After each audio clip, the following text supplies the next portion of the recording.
سید الانبیاء محمد صلی اللہ علیہ وسلم جب دنیا میں تشریف لائے، شرک پھیلا ہوا تھا، آپ صلی اللہ علیہ وسلم نے 13 سال مکہ میں صرف توحید کی محنت کی، صرف توحید کی محنت، کہ بتوں سے نکلو، یہاں سے ایک اللہ کی طرف آؤ، عقیدے کو درست کرنے کی محنت کی۔ موت کے بعد دوبارہ زندگی ہے، تمام پیغمبروں میں جو کامن دعوت ہے نا توحید، اور اس کے لوازمات میں پھر اللہ کی ساری باتوں کو ماننا، اس میں موت کے بعد کی زندگی۔ اچھا، یہ تمام دعوتیں سیکولر اور لبرل لوگوں کی نہیں ہوتی، یہ یونیورسٹیوں کی، کالجز کی دعوتیں نہیں ہیں۔ سمجھ رہے ہو کہ نہیں سمجھ رہے؟ ابھی سمجھ لو، ورنہ اچھے بھی سمجھ جائیں گے آپ کے مرنے کے بعد۔ ابھی سمجھ گئے، سستے میں سمجھا رہا ہوں آپ کو بغیر پیسے لیے، ورنہ مرنے کے بعد جب فرشتے سمجھائیں گے تو تھوڑا مہنگا، ریٹ زیادہ ہے اس کے۔ فرشتے یہ سب باتیں سمجھا دیں گے لیکن ریٹ کیا ہے؟ زیادہ ہے۔ وہ ریٹ یہ ہے کہ طبیعت سے دھلائی ہوگی، اس کے بعد ہم سب کے اچھے بھی سمجھ جائیں گے۔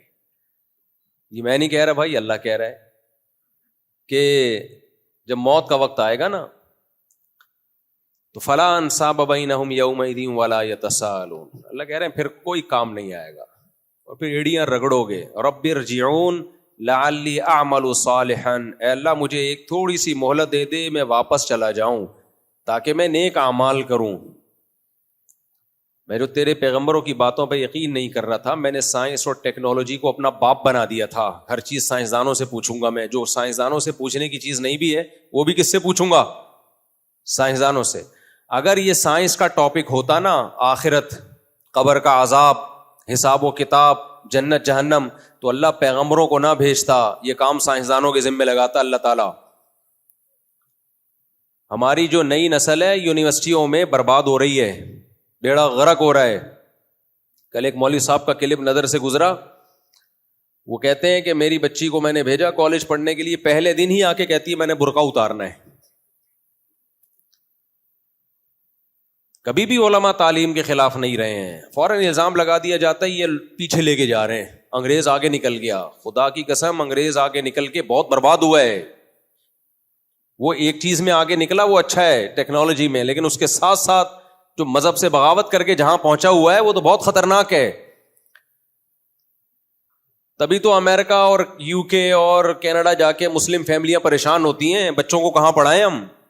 ان کو پتہ ہے انگریز کی دوڑ میں ہم شریک ہو گئے تو ہمارا جیسے ان کا بیڑا غرق، ہمارا بھی بیڑا غرق۔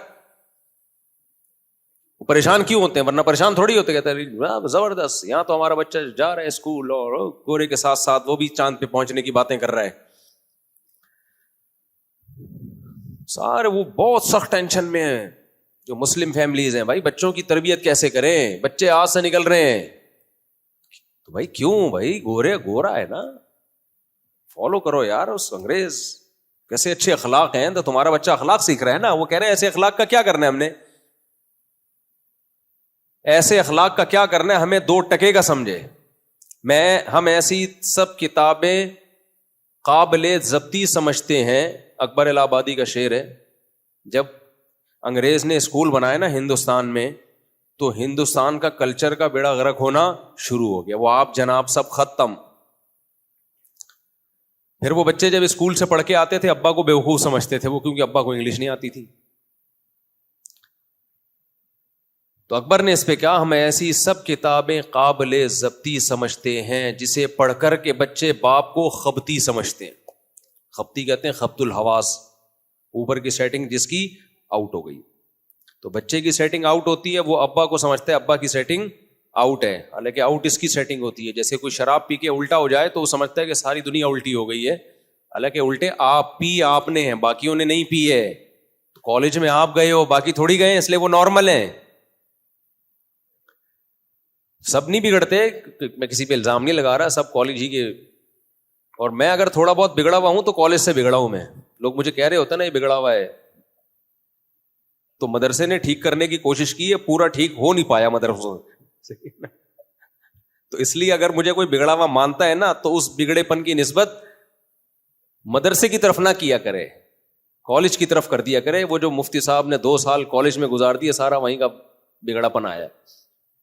اگر کوئی سمجھتا ہے کہ میں بگڑا ہوا ہوں، میں نہیں مان رہا کہ میں بگڑا ہوا ہوں، میں بگڑا ہوا ہوں یا نہیں بگڑا ہوا یہ تو میرا اور اللہ کا معاملہ ہے نا. تو لیکن اگر کوئی میرے بارے میں سمجھتا ہے کہ بگڑے ہوئے ہیں, نیچے لوگوں نے لکھا ہوا ہوتا ہے یہ نہیں سدھرے گا, یہ نہیں سدھرے گا,